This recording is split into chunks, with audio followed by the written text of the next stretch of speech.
말씀 함께 보겠습니다. 요한계시록 12장 우리 1절에서 오늘은 6절까지만 보겠습니다. 오늘 아침에는 6절까지 보고요. 저녁에 이어서 나머지 같이 보도록 하겠습니다.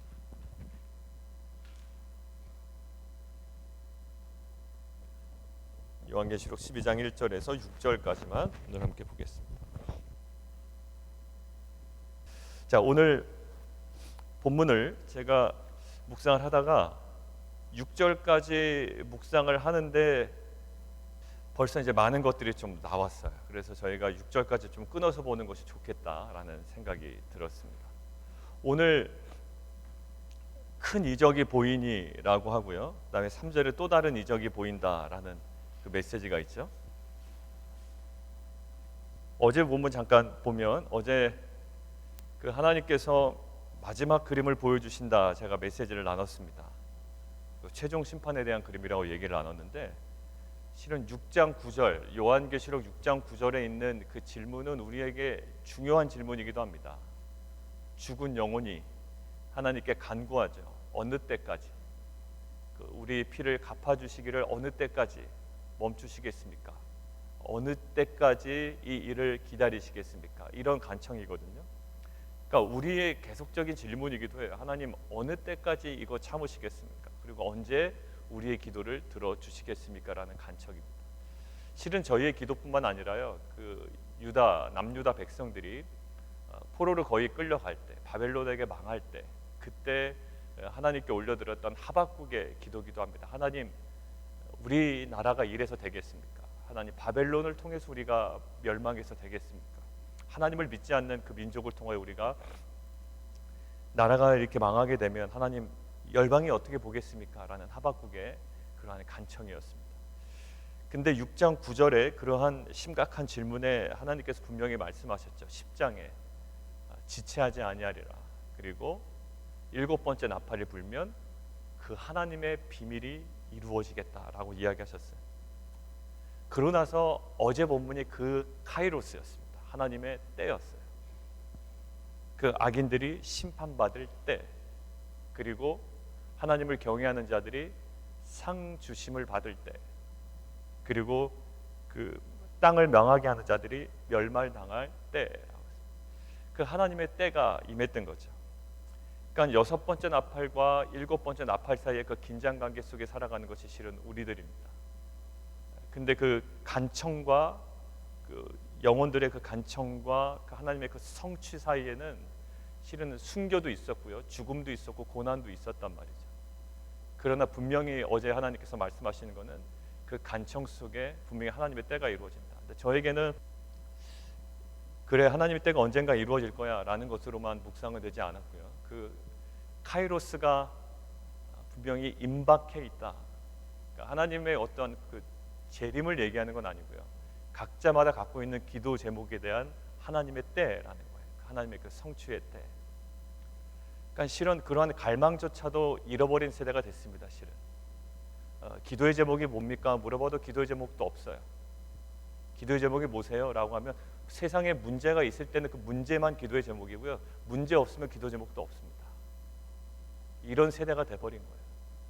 우리 자녀들 잘 나갈 때 한번 물어보세요. 너네들 기도 제목 뭐니? 그러면 글쎄 별로 없는데요. 기도 제목이 없는 세대가 돼버렸습니다. 그러니까 오히려 목회자 입장에서는 문제가 있는 게 인생에게 도움이 될까라는 생각이 들 정도로 실은 기도의 제목이 없는 때가 있어요. 근데 저희에게는 그 기도의 제목들이 하나씩 또 하나님 나라 관점에서의 기도 제목들이 있습니다. 저희에게는 그 어떤 특정한 영혼에 대한 관점이 있고요. 그러니까 그 때가 있다라는 거예요. 하나님의 카이로스 그때. 그때를 바라보고 우리 가운데 소망 가운데 하나님께서 다가오시는 그러한 메시지가 어제 있어서 감사했습니다. 자, 그런데 오늘 보면 하늘에 큰 이적이 보이고요. 또 하늘에 또 다른 이적이 보여요. 두 가지 이적이 보입니다. 근데 그 대립적인 양상이에요. 어제 그 베토벤에 관한 그 이야기를 들었는데 교향곡이 그렇게 쓰여진대. 하나의 큰 주제가 있으면 교향곡은 다른 변조가 나타난다 그러죠. 다른 주제가. 그리고 두 개가 굉장히 갈등, 긴장을 가면서 이 곡의 분위기 전체를 끌고 간다는 거예요. 그 베토벤의 교향곡의 어떤 그 스토리를 이야기하면서 이제 교향곡에 대한 전체적인 이야기를 합니다. 그러고 나서 제가 이 본문을 가진 이 주석들을 몇 가지 살펴보니까 이 교향곡에 대한 비유를 딱 들어맞는 거예요. 야, 어떻게 베토벤에 관한 스토리를 내가 봤는데 그 교향곡에 대한 어떤 그 구조를 내가 듣고 그럴 수 있겠다. 교향곡이라는 구조가 그렇구나라는 것을 알았는데 이게 꼭 교향곡과 같은 구조를 가지고 있대. 맞아요. 하나의 큰 이적이 있고요. 두 번째 또 다른 이적이 있어요. 그런데 비교할 수가 없어요. 하나가 메인이라면 하나는 그냥 뭐라고 그러냐면 패러디 또 모방 같은 거에 불과합니다. 근데 전체적인 스토리가 어떻게 됩니까? 하늘에 어떤 여자가 있는데요. 어떤 권세를 가진 것 같아요. 근데 이 여자가 아이를 낳을 거예요. 그런데 또 다른 이적이 벌어지는데 붉은 용이 나타나요. 근데 붉은 용은 이 아이를 출산하지 못하게 굉장히 막고 방해하고 또 낳아 있는 아이를 죽이려는 어떤 그 이야기 플롯으로 전개가 됩니다. 자, 그런데 이러한 신화 같은 이야기가 아폴로 이야기하고 개가 비슷해요. 아폴로 신화에서 아폴로를 임신한 레토라는 여자가 있는데 이 레토라는 여자를 피톤이라는 이자가 추격을 막 합니다. 그런데 결국 이 레토는 포세이돈에 의해 구조돼서 한 섬에 이렇게 정착을 하게 되죠. 그래서 결국 아폴로 출산 이후에 그 아폴로가 피톤을 죽이는 그런 어떤 스토리예요. 그러니까 왜 이런 어떤 그 헬라적인 그리스 신화적인 내용이 어떤 그 포맷을 가지고 등장했을까라고 학자들이 생각을 해보면 이런 거예요. 신화로 있었던 것이 역사 속에 실제로 일어났다라고 그 당시 사람들에게 분명한 메시지를 던져준다는 거죠. 단순한 신화로 여겨졌던 것들이 그 분명히 역사적인 사실로 그들에게 이루어진다. 여러분들 누가복음 24장에 보면 엠마오로 가는 두 제자가 있죠. 그때 예수님이 만나죠. 근데 그 예수님을 알아보지 못하고 전혀 모르는 사람처럼 만난단 말이에요. 근데 알고 봤더니 그분이 예수님이셨어요. 이것도 실은요 그 신화의 어떤 그 포맷이래요. 아폴로 신화와 비슷한 형태예요. 왜냐하면 왜 이렇게 의도했냐면 결국 신화로 있었던 여러 가지 다양성들이 이제는 역사적인 사실이며 그 단순한 신화의 허구성이 아니라 실제적인 그 모든 다른 신들을 이기는 그들의 이름을 위하여 온전히 임하는 자가 있는데 그분이 예수 그리스도라는 거예요. 그러니까 어떤 신화적인 포맷을 가지고 또 이렇게 요한계시록의 어떤 그 이미지를 가지고 환상을 가지고 접근하는 것은 그 당시 사람들에게 그 신화의 허구성을 깨고 실제로 이 세상의 주관자이신 분이 누구신지를 명확하게 드러낼 수 있는 문학적인 방법이었다 이렇게 이야기합니다. 자, 그거 하나 일단 알아두시고요. 자, 그런데 오늘 보면 이런 거예요. 2절 같이 한번 읽어보실까요? 시작. 해산하게 되매 아파서 애를 쓰며 부르짖더라. 예, 그리고 이 해산하려고 하면 4절에 보면 그 아이를 삼키고자 했다라고 하는 거예요. 이 장면이 어떤 면으로 저에게 다가왔냐면 아이를 못 낳게 하려는 거예요. 임신까지는 어떻게 할 수가 없어요. 근데 아이를 못 낳게 하고 아이를 낳는들 그 아이를 파괴시키고 죽이려고 합니다. 결국 우리의 신앙생활에서도 약간 그런 의미가 있는 거예요. 열매를 맺기 위한 물리적인 또 환경적인 고통이 있어요. 열매를 못 맺게 한다고요. 마치 그 마태복음에 보면 이런 구절이 있죠. 그 씨 뿌리는 자의 비유가 있습니다. 씨 뿌리는 자의 비유. 씨를 뿌렸는데 길가에 뿌려진 씨가 있어요. 길가에 뿌려진 새들이 와서 먹습니다. 근데 돌밭에 뿌려진 거는 흙이 깊지 않아서 싹이 나오지만 결국 해가 도는 후에 타서 뿌리가 없어요. 가시떨기 나무에 떨어진 것은 가시가 자라서 기운을 막아요. 이 모든 것들이 무엇을 방해하는 걸까요? 열매 맺는 것들을 방해합니다. 그러니까 오늘 이것들은 그런 어떤 신화적인 요소가 있구나라고 보다가 저에게 신앙의 중요한 핵심이 있었던 거예요. 같이 큐티를 다 합니다. 그리고 함께 예배도 드려요. 그런데 어느 분들은 정말 부활과 생명으로 가는데요. 어떤 분은 같이 큐티를 하고 또 예배를 드리고 같이 신앙생활 하는데는 어떤 분은 열매를 못 낳아요. 열매를 맺지를 못해요. 꼭 씨 뿌리는 자와 같이 그 고비를 못 넘기더란 말이에요. 그 고비를 넘기지 못해. 잘 나와요. 그러니까 여러분들 그냥 편의상 말씀드리는 겁니다. 오해하지 말고 들으세요. 새벽기도 잘 나와요. 하루 이틀 잘 나옵니다. 그러다가 또 못 나와. 그러니까 그냥 아예 저는 그 못 나오시는 분들 뭐라 그런 게 아니에요. 그냥 이해하시고 들으세요. 그냥 모두 좀 하면 꾸준히 못해. 근데 이것을 그저 신앙생활의 어떠한 인내력 부족으로만 또 그런 성향을 가진 것으로만 치부하기에는 이건 너무 영적인 거거든요.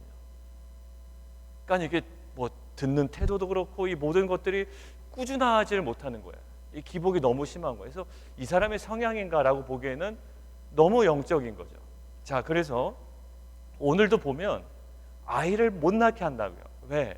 이 아이를 낳으면 난리가 나거든요. 누구 입장에서? 이 사단 입장에서는 난리가 나는 거예요. 그러니까 아이를 못 낳게 합니다. 이런 그림이 어디 있죠? 예수 그리스도의 탄생 때도 마찬가지예요. 사단의 입장에서는 이 메시아 탄생 자체가 못마땅한 거예요. 그러니 어떻게 할까요? 헤롯이라는 정치적인 인물을 통하여 그의 정치적인 어떠한 입지에 모든 위기감을 줘서 예수 그리스도를 죽이려고 한단 말이에요. 여러분들 모세에게도 이런 모습이 있습니다. 모세는 어떤 그룹일까요?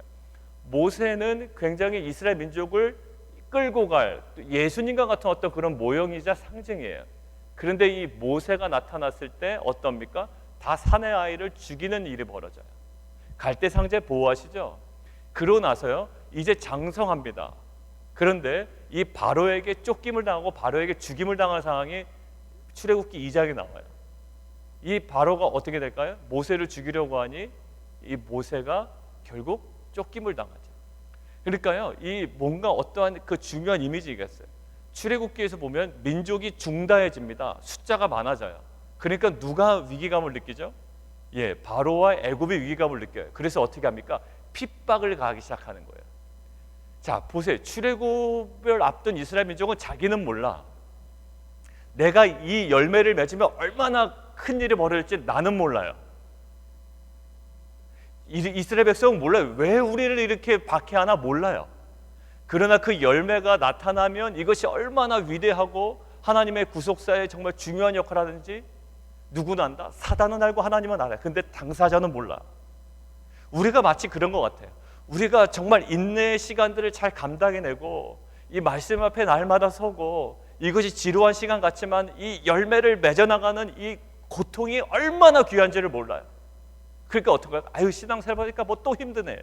그리고 또 내려놓는 거예요. 뭐 그것이 그 사람의 성향이든 의지의 박약이든 뭐 중요하지 않아요. 무엇이 중요하냐면 결국 그 선을 넘지를 못해요. 열매를 넘지 못하고. 그런데 여러분들 우리가 신앙생활 할 때 꼭 넘어야 되는 고통이 있다고 그러는데 2절 한번 보시겠습니까? 2절이요. 2절 같이 한번 보겠습니다. 시작. 이 여자가 아이를 베어 해산하게 되매 아파서 애를 쓰며 부르짖더라. 이것을 그냥 볼 때는요 여자가 임신한 여자가 그냥 해산의 고통이 있지 이렇게 생각할 수가 있어요. 그런데 헬라어 여기서 나오는 애를 쓰다라고 할 때요 이 애를 쓰다 헬라어는 신약 성경에 한 번도 여자가 해산할 고통을 두고 이야기한 적이 없어요. 그냥 단순히 여자가 해산의 고통이 있지라고 보기에는 너무 다른 단어를 쓰고 있어요. 이것은 여자가 해산할 때 고통을 쓰는 단어가 아니라 어떤 단어냐면 처벌, 시련, 박해 아래에 있는 하나님의 백성들의 고통을 두고 이야기할 때 쓰인다고요. 이 애를 쓰다라는 이 헬라어가요. 바사니조라는 헬라어예요.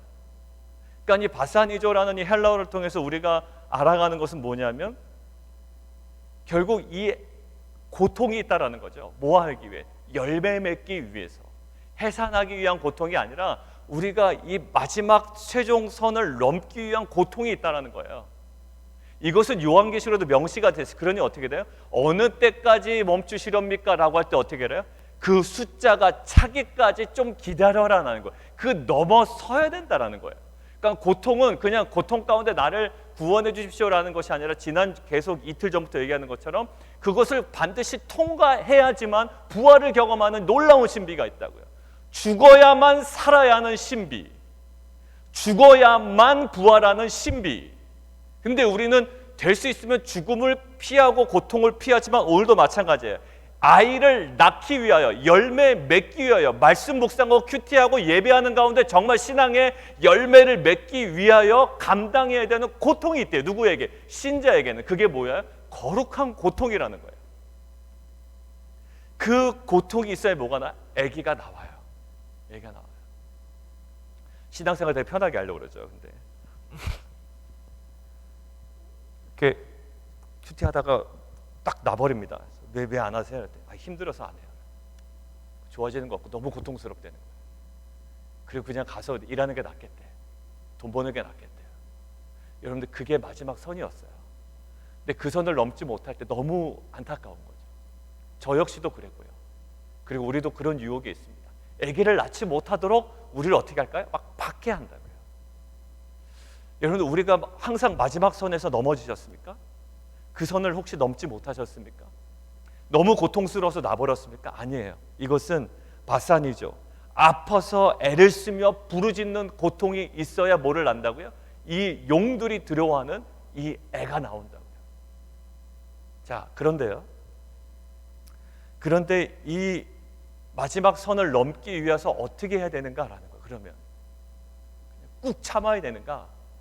물론 인내를 얘기하고 있습니다만 오늘은 다른 면으로 좀 보기를 원했어요. 다른 면을 보기를 원하는데 어디에 보냐면 여자가 아들을 낳아요. 근데 이들이 철장으로 만국을 다스릴 남자예요. 아, 그래서 그렇게 못 낳게 했구나. 내가 이 말씀 가운데 뭔가 열매를 맺었다고요. 아무것도 아닌 것처럼 보여요, 처음에는요. 근데 그 내가 말씀 가운데 순종하고 열매 맺음을 통해 이게 하나님의 구속사예요. 만약에 한번 보세요. 제가 제 얘기해서 좀 죄송합니다. 요즘에 자꾸 또 까먹는 일이긴 한데 제가 말씀 앞에 조그만 순종으로 나아갔다고요? 그러니까 그 열매를 맺은 거죠. 한 아이들과 10분씩 말씀을 나누겠다라는 그 열매예요. 아무것도 아닌 것 같죠?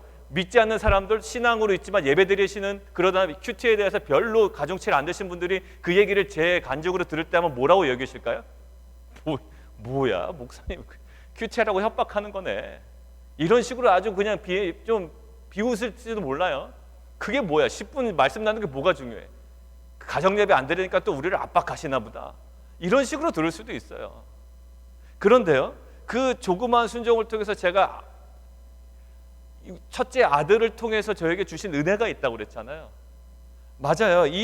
이것을 낳은 이후에 우리는 몰라요. 근데 이 아들을 낳은 이후에 이 아들을 통하여 엄청난 일이 벌어진다고요. 우리가 말씀을 통해서 그 열매를 맺어나간다는 이 아픔과 애씀과 부르짖음을 통해서 뭔가 나은 것은 놀라운 일이에요. 그런데 그걸 자꾸 막아요. 마지막 열매를 맺지 못하도록 막는다고요. 그때 하나님께서 주신 방법이 있다는 거예요, 저에게. 그럼 마지막 열매를 낳고 그 열매를 통해 하나님의 그 놀라운 구속사가 성취되기까지의 과정이 있대요. 거기서 딱 눈에 들어온 게 6절이었어요. 같이 한번 읽어볼까요? 시작. 그 여자가 광야로 도망하며, 거기까지예요. 광야로 도망한대요. 광야로 도망하는 게 저한테 쿵 하고 다가오는 거예요. 뭐다? 하나님의 방법이에요. 우리는 겨우 도망가는 정도밖에 안 되는 줄 알았어요. 저희 수준이. 아유, 내가 할 수 있는 건 도망가는 것밖에 안 되는구나. 실패했구나. 또 넘어졌구나. 이 정도로만 여겼다고요. 그런데 이 도망이 어떤 도망이냐면 6절 후반부에 이게 더 강력한 메시지가 나와요. 하나님께서 예비하신 곳이래요. 할렐루야예요. 저는요, 광야가요, 물론 광야의 은혜에 대해서 많이 나눴지만 이 국면에서는 광야를 겨우 도망간 거거든요. 근데 이 겨우 도망간 지점이 뭐라고요? 하나님께서 예비하신 곳이래요. 그러고 보니까 아까 말씀드린 예수님도요, 결국 쫓김을 당해요. 낳고 나서. 아이들을 다 죽여라 라고 하니까 예수님도 도망가신다고요. 그리고 모세를 보면 출애굽기 2장 15절은 바로의 낯을 피하여 광야로 도망갑니다. 이 모세를 통해서 뭔가 이루어져야 되는데 모세를 통하여 오히려 왕궁에 있는 왕자의 모습에서 이루어져야 되는데 정말로 어떻게 보면 창피하게 쪽팔리게 어떻게 보면 세상적으로 광야로 쫓김을 당하는 거예요. 뭔가 더 후퇴되는 것 같고 수치스러운 것 같아 보여요. 자, 그리고 엘리야의 모습을 보면 엘리야는 그 아방 앞에 굉장히 대단한 걸 선포하죠. 내가 선포하지 않으면 비도 안 내릴 거고 막 이렇게 얘기합니다. 당당했던 모습에서 이 엘리야의 그 당당함 속에서 뭐가 성취가 돼야 되는데 이 엘리야가 오히려 그렇게 얘기하고 나서 오히려 피해 다닙니다. 어디로 갈까요? 그리시네가로 숨어요. 거기서 겨우 까마귀가 먹여다 주는 먹이를 가지고 먹습니다. 숨어요. 그러고 나서요, 그 750대 1 막 전투를 벌이잖아요. 이방 선지자들과 함께. 그리고 승리를 거둡니다. 뭐 대단하게 승리를 거둔 엘리야를 통해서 하나님께서 뭔가 역사를 이루어 가실 것 같은데요. 근데 그 이후에 아방의 아내였던 이세벨의 독설 그 한마디에 이 엘리야가 완전 무너져 내리는 거예요. 그래서 어디로 갈까요? 광야 하룻길을 걸어간다고 그래요. 그 성경에서 보면 열왕기상 19장에 보면 광야 하룻길을 건너가서 도착한 게 로뎀나무 아래에서 그냥 완전히 무너져 내립니다. 근데 오늘 뭐예요? 이 광야로 도망하는 이 이미지가 있는 거예요. 모세도 광야로 도망하고, 엘리야도 광야로 도망하고, 예수도 광야로 도망하고, 침례 요한도 결국 공적 사역 이전에 광야로 도망하고, 예수님도 사역하기 전에 광야로 가서 사단에게 뭔가 자꾸 시험을 받게 되고 자꾸 광야로 몰려나가는 거예요. 광야가 아닌 곳에서 하나님의 역사가 막 이루어져야 되는데 결국 하나님의 역사가 이루어지기 직전에 계속 광야로 몰려나가는 겁니다. 애가 나와야 돼요. 애가 나왔으면 거기서 뭔가 이루어져야 되는데 하나님께서 사용하신 방법은 광야로 도망가는 그림이에요. 다윗 어떨까요? 하나님께서 너는 왕이다라고 기름 부어주셨잖아요. 그런데 이 기름 부은 왕이 어디 가야 됩니까? 예루살렘 중심으로 들어가야 되는 거 아니에요? 근데 그가 쫓겨나간 곳이 어디입니까? 광야였고요. 막벨 어디 있습니까? 그 아둘람 굴이었다고요. 아둘람. 거기 몇 명을 만나? 400명을 만나잖아요. 그 뭐다? 하나님께서 예비하신 곳이다라는 거예요. 얼마 동안입니까? 거기서 무슨 일이 벌어집니까? 그를 양육하기 위하여. 양육하기 위하여. 그러니까 광야에 중요한 두 개의 상징이 있대. 하나는 시험과 시련의 이미지가 있고요. 또 하나는 하나님의 위로와 보호하심이 상징이 된다는 거예요. 근데 오늘 광야는요, 어떤 광야였어요? 내가 뭔가를 잉태해야 돼요. 이 큐티를 통하여, 예배를 통하여, 나의 신앙의 생활을 통하여 내가 인내하며 뭔가를 잉태해야 된다. 아이를 낳아야 돼요. 왜냐하면 그 아이는 지금 당장 보기에는 별거 같지가 않아요. 그냥 아이일 뿐이에요. 그런데 이 아이가 결국 온 인류를 구원할 메시아요, 권세자가 된다고요. 그러니 사단은 그걸 그렇게 막죠. 여러분들이 큐티 가운데 애통해하며 부르짖고 애를 쓰고 조그만 열매를 낳아요, 순종으로. 근데 그게 그 당시에는 아무것도 아닌 것처럼 보인다고요. 근데 그것이 하나님의 구속사의 씨앗이 돼서 그 씨앗이 자라다며 하나님의 나라가 임하는 천국의 비밀이 그 안에 있다고요. 그 비밀을 아십니까? 그 비밀을 아는 자는 우리가 애를 쓰고 아프고 부르짖는 그 고통을 감당해낸다고요. 그런데 그 모든 감당해내는 과정 중에 하나님께서 마련해 놓으신 하나님의 예비하신 장소가 있는데 거기서 광야래요. 광야. 꼭 마치 그곳으로 도망 다니는 것 같고 그곳으로 피신해 있는 것 같고 수치스러운 장소에 머물러 있는 것 같아요. 그런데 1260일 동안 한때 두때 반때 말씀드렸죠. 3년 반, 그 다음에 42개월, 그 다음에 1260일 기간이 있단 말이에요. 그 기간이 있어요. 악의 영향력이 발휘되는 것처럼 보이고 그 악의 영향력 때문에 내가 지금 수치스러운 광야로 밀려나는 것 같고 광야로 도망하는 것 같지만 결국 뭐예요? 그 광야에서 하나님께서 공급하시고 양육하실 거래요. 결국 시편 23편 어제 말씀드린 것처럼 원수의 목전에서 펼쳐진 광야의 식탁을 하나님께서 예비하신 거예요. 하나님께서 끔찍한 반대의 와중에서도 자기 성도들을 기르시는 장소가 어디라고요? 양육하신 장소가 광야래요. 우리는 신앙생활할 때 광야 때문에 다 내려놔요. 잘 가다가 잘 뿌려졌단 말이에요. 큐티도 잘 하다가 광야라는 시험 하나 턱 만나면 그때 큐티 안 해버려요. 예배도 그냥 대충 드려버려요. 신앙생활 놔버린다고요. 근데 그것이 실은 뭐였다고요? 정말 그 아들을 낳기 위한, 열매를 맺기 위한, 그리고 하나님께서 예배하시고 나를 양육하기 위한 귀한 장소였어요. 근데 오히려 그것 때문에 하나님께서 예배하신 은혜의 장치 때문에 은혜를 버려버리는 일이 있었단 말이에요. 하나님의 백성들은 박해와 순교에서 벗어나게 될 것을 의미하는 것이 아닙니다. 오늘 이 상징은요. 하나님의 백성들은 박해와 순교에서 벗어나게 될 거다라는 것을 의미하는 것이 아니라 오히려 영적인 양육과 보호와 공급을 어디서 받게 될 거다? 고난과 광야라는 곳에서 받게 될 거다라는 거예요. 자, 그러고 보니 어제 제가 읽었던 한 글이 있습니다. 그 한국의 박영선 목사님, 남포교회 원로 목사님이신데 그 목사님께서 책을 쓰셨는데 그 책에 대한 그 어떤 기자가 쓴 글이에요. 제가 글을 하나 읽어드리고 오늘 함께 기도하겠습니다. 하나님은 성도 안에 남겨진 의를 벗겨내기 위해 신자들에게 실패를 경험하게 하신다. 성화는 이렇게 넘어지고 일어서는 과정을 통해 스스로의 나약함을 철저하게 깨닫게 하는 동시에 의지할 분이 하나님밖에 없음을 반복적으로 교훈하신다. 실은 광야는요, 어떤 장소라고요? 승리는 하나님이 하실 거예요. 하나님께서 모든 승리를 취하실 거라고. 그런데 오늘 뭐라고요? 광야는 그를 양육하기 위하여 하나님께서 예비하신 곳이래요. 근데 양육받기 싫다고 떠나간다고요. 수치스러운 장소라고 떠나간다고요.